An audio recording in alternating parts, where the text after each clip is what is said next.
Welcome to week 3 in CAD 200, and in this lesson we're going to go over how to reuse drawings and some different saving techniques. And this lesson's kind of a little bit different from what we've been doing the last 2 weeks. This is actually what you would be doing for a company if they come to you and they want you to make some fire escape plans. And thing of it is, let's say someone else, one of your coworkers, was working on this, and they got up to a point and they got pulled off the project and it was handed in your lap. So you're kind of starting where they left off at. So first thing we want to do is look at and see what the instructions are. It says open the attached file. So we'll go ahead and do that. The best way to do this is just right click on your mouse and do a save target as. Okay, what I want to do, I want to go to desktop, or you can go to your flash drive, wherever you want to send this to. And I'm just going to right click in here, right click in this screen. I want to go new folder, and I want to make myself a folder, and I want to call this CAD 200 and open it up. Well, hang on, I've already got a CAD 200. Right click, and I'll rename that folder. Let's do CAD 200, and I want to put over here Project 3. And then I want to just double click that, open that up, and I want to save the original. Just leave it as original. Hit save.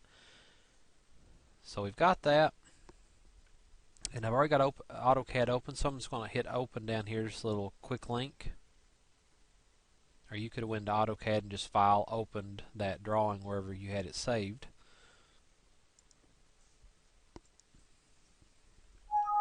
And CAD's continuing to open up here. And here it is. This is a basic fire escape plan of one of our buildings here at Big Sandy. And this drawing is just not complete. And I'll draw in and let you see this. They've already started. They got J120. They started doing the fire escape plan. However, you'll notice there's no doors. They have to have doors to meet the state fire codes. I don't see any fire extinguishers or pull stations on there, and that's something that we might not have to do on this. Let's just see what the instructions are. First thing he wants to do is we want to go to the first room. Numbers need to be annotative text style. Now we know how to make a text style that's annotative, and they want to make the font Arial bold or Arial black. It doesn't matter. That's about basically the same thing. Text font, and it needs to be 3/16 of an inch text height. Now that's just standard architecture room names and numbers, 3/16 of an inch. The second step is doors need to be added and swing into the rooms. Hint, create blocks or utilize Design Center, and I'll show you how to do both of those. So let's get back in here and do this. First thing I want to do is make these numbers 3/16 of an inch. They're awful small. If you had this on a piece of paper hanging in a classroom or in the hallway, it'd be hard to see those numbers like that, wouldn't it? So we want those to be 3/16 of an inch. Best way to do that is come over to annotative, and let's see how many different text styles we've got. There's 4 different text styles, so let's just use the annotative that we've already got. So click on your text style, annotative selected here. Just hit while that's opened up. Change a few things. Make sure it's on annotative. And this one, they said, was Arial bold, or also it could be Arial black. It doesn't matter. It's about the same look. There it is. And this needs to be 3/16 of an inch, which is 0.1875. Apply. And I want to set that current and close. Now, all you have to do is let me put this up here. Drop that out. like this one, I want to check its properties. Just right click or click on it and then right click, do a properties. And the text here tells you everything about it. It's J119 is the content. I can change it there or in here, but that's fine. See, it's on the standard style. I want to change that to annotative. And you can see how it automatically changed it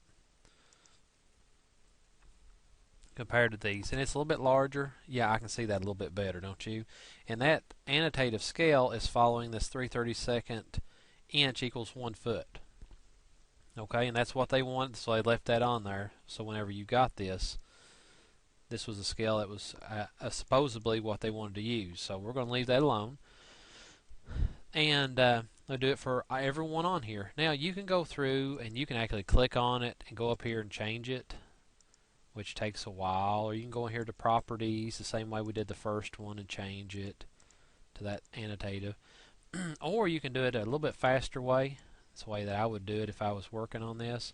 Go to home, swing over here to clipboard, and this home ribbon, hit match properties, click on that. Click the property that you want, and then click on the ones that you want that property to transfer to. So when I click on this 116 will have the same properties as J117. Y'all see that? You go through and just start clicking them. Some of them, these little offices or little closets, you might have to manipulate and kind of move the lettering just so it'll fit better and look better. But go through there and do that. See how much faster that is. When you're done, just hit escape and get out of that command. So that takes care of that part. The next part was we needed to add in some doors. So first thing I want to do is I want to just do a quick alignment on this. I'd imagine it's a 36-inch door, and you can see the dimensions. Whoever was working on this didn't get all that set. So I'm just going to draw in. You can see the number's 36 inch. It is a 36-inch door. That's standard in a public building. So now, if y'all remember Design Center, you find it in View. It's the best place to find your doors. Go to View, and inside here in this ribbon you've got what you got a tool palette. They're in that one too, or you've got Design Center. Now Design Center has all these blocks that's already made that you can utilize, and to basically just scroll down, and if this is all collapsed, it'll be in Program File, Autodesk. It'll slide down to AutoCAD 2014 is what we're using. Slide down to ENUS. Then you're going to see this one right here, Design Center. Open that up, and here's all the different blocks. This one should be in probably House Designer. I'm just going to check. I'm not for sure. Hit Blocks. Yeah, here, this will work. So we'll just say Door to the Right. Double click it, and just leave all that one. Angle 90. It's fine. We'll just hit OK on that. We'll manipulate it after a while. And you can see as we bring it in. I'm just going to bring it right there. Now this door needs to be, we need to mirror image it, because this door needs to swing into the room closest to the wall. That's just basic and standard on that. So you might have to manipulate just a little bit. Grab it there, and we'll go to right there. And we'll just take and mirror this one over to the other side.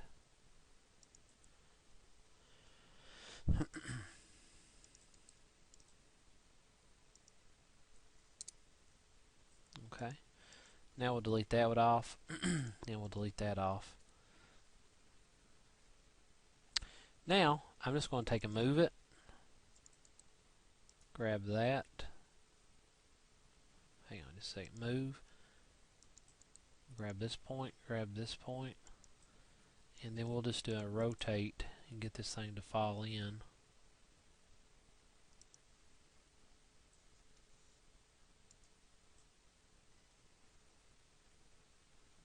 I'm just going to eyeball it. I'm not going to make anything. It doesn't have to be anything that's greatly precise on this. I'm just going to bring it in, just eyeball it, make sure it goes in there. That'll be fine. So there's a door. Now, I'd make sure Let's see if they had a door layer. They do. They do have a door layer. Awesome. So I'm going to click on this and I'm going to change it to door layer. And it's blue. And I don't, that should look just fine. But it just all depends on if they're going to use a color. Well, they have to use a color to copier because they've got this in red. So we could leave the doors in blue, or we could actually turn them in white. It doesn't matter. It really needs to be a different color to distinguish, an opening. And then all you have to do at this point is, if it was up to me, I'd just do a copy, grab this, and I'd grab that point right there. Make sure my snap's on so everything will be nice and neat. And I'd just come down through here and start snapping where they need to go.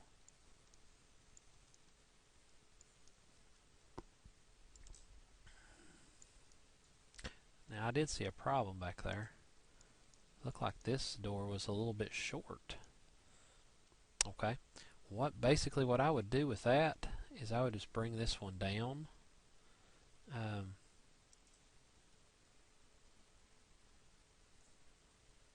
go ahead and I'd bring that to right there to that point. This needs to come on down. I just grab that and I just move it. That way we keep our correct angles. And then I just grab and pull that one.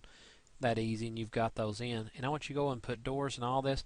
Now you can also, besides the copy, you can make your own blocks if you remember. This is in the home ribbon, create, and we can call this 36-inch door. Pick point, I always pick it where I'm going to put the door. Select the object was the door itself. Right click, hit OK. And it don't like that inch on that door, so we'll just say 36 door. And that way, if you instead of want to copy it, you just want to go up here and hit insert. There's that door, and there's a few other things. Hey, there's already a door there. So here's a 36 door that we made. So you just go in there and you can put it in there and just hit insert every time. To me, it's a little bit easier just to copy. Okay. So that part of it's done, and now let's see what else they're wanting us to do. The next thing they want us to do is they want, after building is correct, reuse the drawing to make individual escape routes from rooms J116 to 119 and J141 to 145. Each room should say you are here and should be saved on an individual file. Okay. So let's go back here, and you can see they started on this one over here. Well, I want to go down here. This would be the way I would do it. I would start at 116. We've got to do it 116 through 119 first. What I would do, I would grab this. Make sure you grab all of it. Grab that. Make sure you grab that curve. Grab this, and I grab this. Make sure you catch everything. And I would just do a move. I'd catch that and I'd move it right down here. Eyeball it in there. I'd make sure your snap's off because it's liable to throw you somewhere. I'd just get it close to the center of the hallway as I could. After you get that in there like that, you can always shorten this line up, whatever you need to do, make it look good. Because this fire escape will be stuck on this wall right here by the door. And make sure this you are here. We're going to move it. We're going to move it to where it's like right. The star will represent the person. So we're going to put it right there. Now, that's coming out through there. It just needs to be a little bit longer to get out that door. Or, I mean, that would probably, or they could actually on this one, instead of going straight out that door, they could have actually just turned and went out this door. Either way, and actually there's a door right here. So there's tons of different doors, but just to show you for this purpose, a lot of times when you do fire escape plans, they try to split it up to where it's even. You know, like the majority of this area right here would go out this door or this door. You know, up to a percentage would go out these doors, and then you'd have so much go out these doors, and of course so many of these would go out these doors. That's how they usually figure it out. As long as you get me an escape route that is close, that's the main thing. And let's say we're going to shoot it all the way out to here. I just put me a line up here, and I would just extend to that line, just like that. Get rid of that. And then this is a trick. I'd do a copy on that, a copy on that one, do a copy, and then ask me for a base point. I'd come back here with my snap-on endpoint. I grab this, and that way I can go up here and click to that one. That way everything's perfectly lined up and even. And then I just grab that nose of that, put it back over that point. You might want to take this JH2 and kind of just move it just a fuzz. And again, if your snap's on, it will drive you nuts. Something like that will be just fine. So now you're there, and it's recommended that you go out those doors, because I would imagine all the people in this will go out this side, and anyone would know they could go out this way as well. So there's that one. And what I would do is just do a file and do a save as. And see, there's your original one. This one's going to be, make sure you're sending it to the right place. Desktop is CAD 200 Project 3. And I want to save this one as number 116. 116. And then save. Alright. Now, I goofed up because I didn't get rid of all this stuff too before I saved that. So that's just real quick and easy. If you're concerned about, there's a little spot there, what file you got up, you just look up here and it'll tell you J116. So I'm on that one, so I'm just going to hit save. It saved it to that one. Now I'm just going to go up here to J117 and do it. And basically all you'd have to do on it would just I just grab this, grab all of this here, and I just move it up. Get that close there, and we'll zoom in here and we'll fix that. I just do a move. I grab that, and I would come up here, and you can either hit Control right click to get your snaps, or you can come up here and grab those, whichever way you want to do. I'm going to use nearest. And I'm just going to bring it over, straight over. Just touch it. That way that line smooths right in, blends in well. You are here. That's perfect. I just take that J117, just move it a fuzz over so it's out of the way. And all thing we have to do is just pull this line up, snap it to that one. Clean, clean. Delete that out. You're done with this. Just File. Save as. And this one would be J. Look at that number, make sure it's right. 117. And save. And you do that for all those ones that were posted on there. Is J116 through 19 and J141 through 145.